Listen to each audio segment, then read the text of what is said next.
Hello and welcome to the fifth and final episode of The Gardens Between. In this episode, I grouped up the last of the achievements for Steam that I collected, and I want to share with you my thoughts on the game. I've grouped up all the achievements together here, and then afterwards I will share with you what my thoughts are on the game, what I liked, what I possibly disliked. In the last episode, I found an achievement by standing still in a very specific location in one of these memories of the two kids. And I was thinking that I might go back and see if other memories had a similar achievement.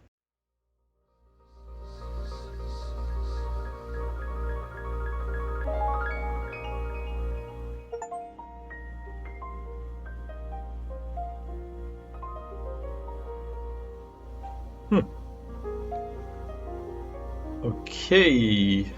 I've seen moments in the other memories where an object would flicker like that, but I didn't know you could stay still at that exact position. But that makes me wonder if I can go back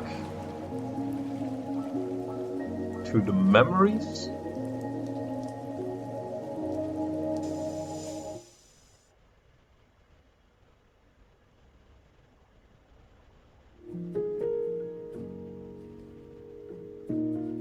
And look for those similar moments.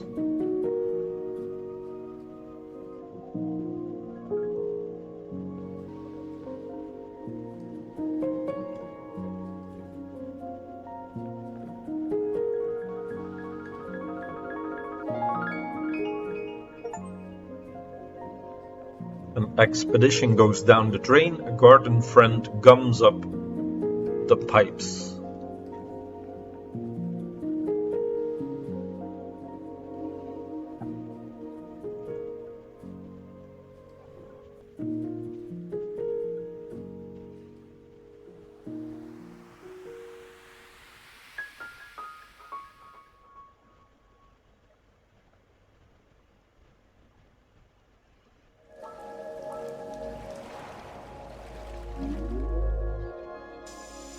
Let's check out these previous ones as well then.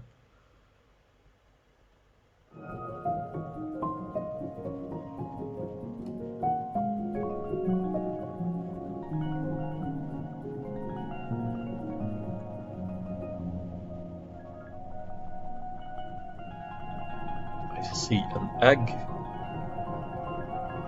there in the background. Spawns a cube, a garden friend. Mischievous discoveries.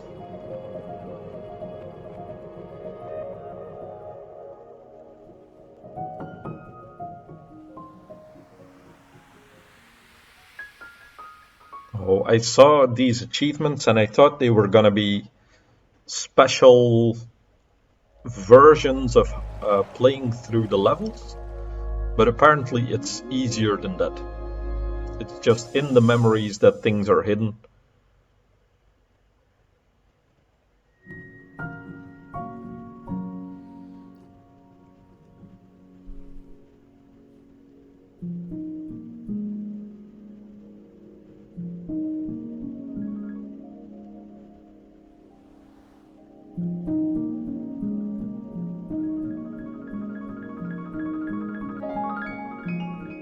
Oh, and there's a garden buddy hiding in the trees. Our secret clubhouse garden friend takes a look.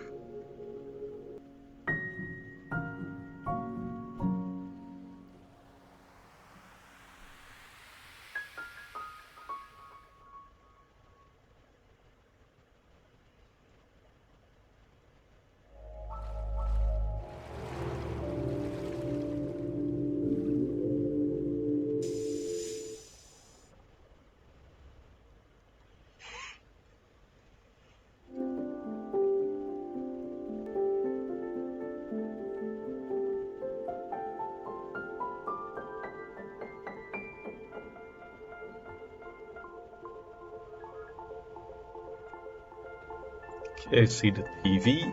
wiggle. Oh, and there's the crow. Staying up late, super silly crow escapes the TV. Okay.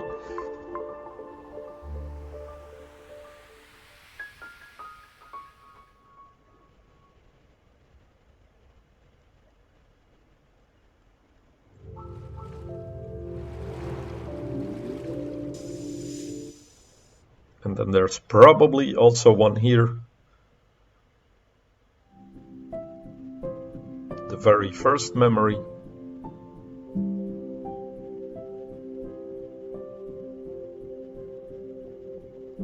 Or maybe not the first.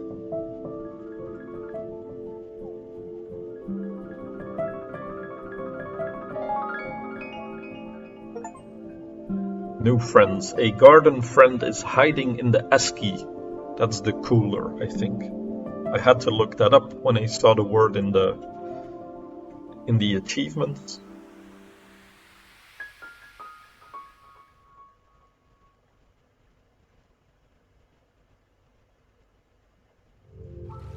Oh, so it was not the first memory yet.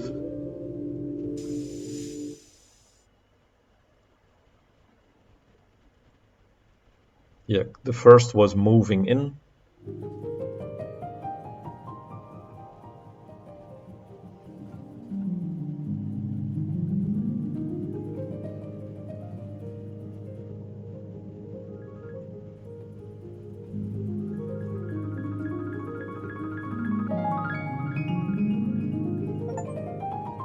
Moving in, a sneaky stowaway garden friend, hiding in the box.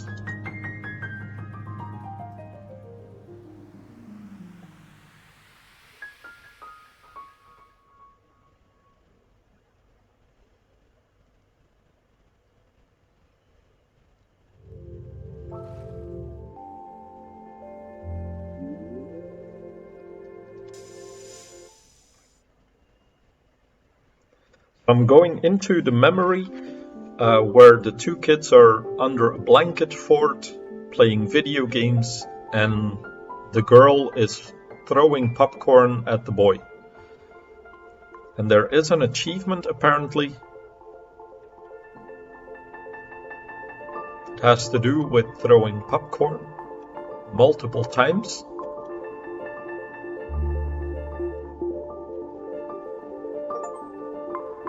Friendly fire. Arena throws popcorn at friend live 5 times. So Arena and friend is the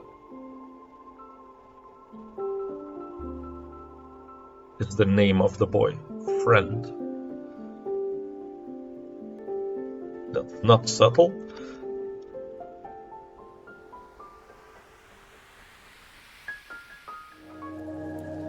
The last achievement is in the music level, where we had the headphones and the little buddies that responded to the music.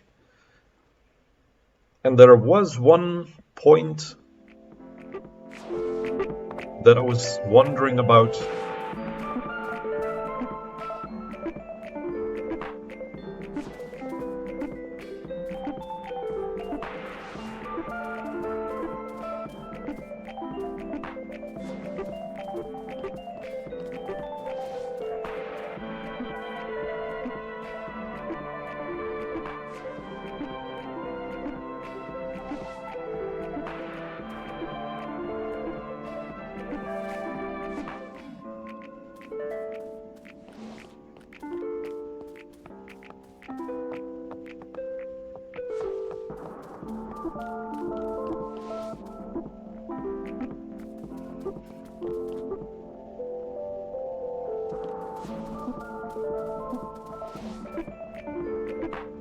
So I need to pick up the light again from the flower here.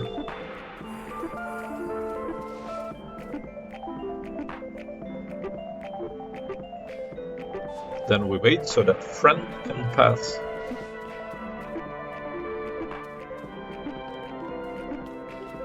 Then I think here it was okay to have the red flower eat the light. if I remember correctly. But over here there is a hidden. There is a little garden friend in the fog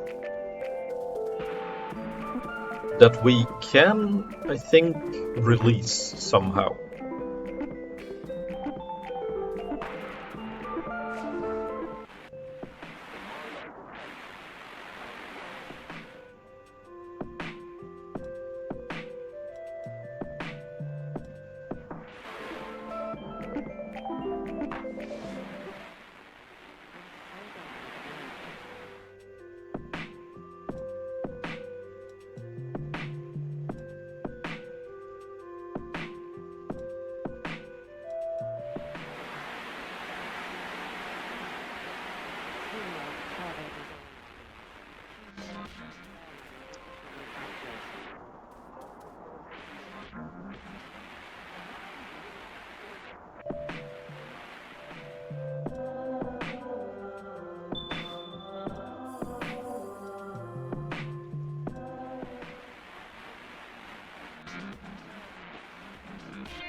So since I've already played through the level, this part I knew what to do.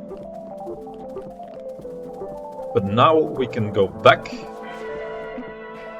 and we release this little buddy with headphones on. Found you, release the hidden garden friend. And I think that's now the last of the Steam achievements that I could play through. So that's all 17 out of 17 complete.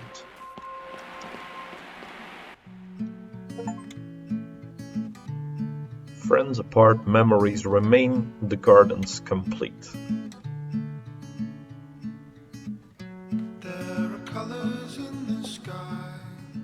And the music was so beautiful for this as well.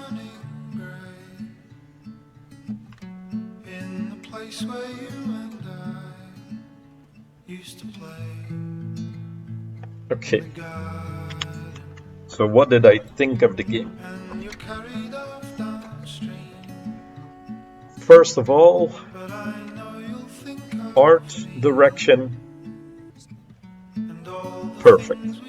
Like having those combinations of the islands with pieces of the memory that you recognize very easily as household objects or objects that are not supposed to be in that scene, in combination with vibrant colors at the right time, outlining at the right time. For example, when one of the two characters can do an interaction, that you get an outline around them on the moment that you can, makes it a bit more recognizable what you can do in the puzzle, and not otherwise the environment would be perhaps too flat and it would be harder to make it look realistic without making everything look super vibrant and red and yellow to make it jump out as an interactable. So the outline, very subtle, also very short moments, that made the art very targeted. The music score, absolute banger. Like the calm atmosphere that it created was really good. Story-wise, obviously two teenagers, or I think early teenagers, meeting each other in a neighborhood where it seems like there might not be too many kids playing. We had all these apartment blocks, and then us playing through their memories together before they have to say goodbye. That was quite a touching story, I have to say. Especially the end got me. Play-wise and level-wise, I think it did a really good job, starting with very easy puzzles. The first 2 or 3 levels that you played through were pretty easy to just explain some mechanics to you, let you get used to the time skipping forward and backward, and then giving you a couple of interactables. But in fact, how many interactables were there? So you have the lantern that you can put on the cubes, and that's the only 2 things that the girl really can do as an interaction. Like pick up lantern, pick up light, put lantern down. The boy has only 2 interactables. He can interact with a bell that activates the flowers, or he can interact with a bell that activates time skipping for certain elements in the scene. So he has only 2 mechanics. The girl has only 2 mechanics, more or less. Pick up lantern, put lantern down. And other than that, there's nothing really to interact with. With the actual interact button that the game says is interaction. Of course, there are things that happen automatically that are sort of interactions, like the garden friends jumping around. You have the flowers that steal your light or give you light. You have the fog walls and bridges that you can activate only when you have the light or don't have the light, depending on what you want to do. And then a couple of times there were those special interactable objects, like for example in the museum where you had that little calculator with the console and then the printer. Those were quite original, for example, as well. And I think they built it up really well, like going from easy to a little bit harder, a little bit harder, a little bit harder, until there was at least one where I had a feeling like, am I stuck? What am I supposed to do? Just because of a small thing I missed, but then once I discovered it, the rest of the level went pretty smooth. So I think it's a pretty good experience. The game has it also confines a couple of things so that you cannot infinitely get lost going back and forth to the beginning, and it does that very smartly with those light bridges, for example, with fog gates and fog bridges, that once you get past a certain point you cannot go back. And I think they very deliberately did that so that you don't keep going all the way back to the starting point or the end point, especially in the very long levels. They kind of divided even those up into smaller portions, which I think is a smart thing to do. Cleverness of the puzzles, good, I think. Very original, I must say. Like, not too many games that I've seen, I've played a part of Braid, but even there, you still have control over your character, and then combine it with some time-skipping mechanics. And here, that's just it. The movement is moving forward or backward in time. And making this many interesting levels, it's not a 40-hour game, of course, but the price is also not very high. I think for the amount of levels that there were, they played around with the mechanics pretty cleverly and made me feel clever for solving them. And that's a good thing to do, I think. So that's kind of my review on the game. Overall, very positive experience, had good fun, racked my brain a couple of times. Not too hard of a game, but I think that's okay. If you have a beautiful environment like this, with a story that you can also pick up from it, it's okay for the puzzles not to be super hard. That makes the story hit home a bit harder. So overall, good experience, love it. I'm gonna end the episode here. Thank you all for watching, and I hope to see you in another series.